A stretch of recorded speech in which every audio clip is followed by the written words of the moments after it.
চাবি পাই না।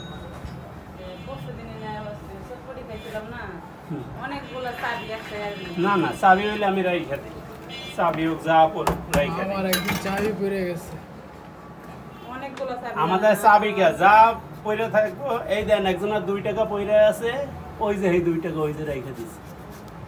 আমি ধরি না আর জানো 2 টাকা পড়ছে, এই 2 টাকা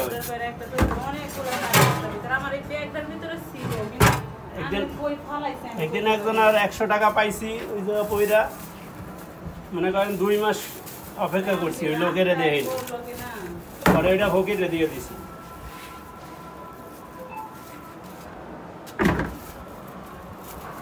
চাবি তরি না, চাবি রেখে যায়, মোবাইল রেখে যায়, এটা খুঁজে পাইবেন আপনি 3 দিন আগে, তাহলে তো আমার চোখেই পড়তো।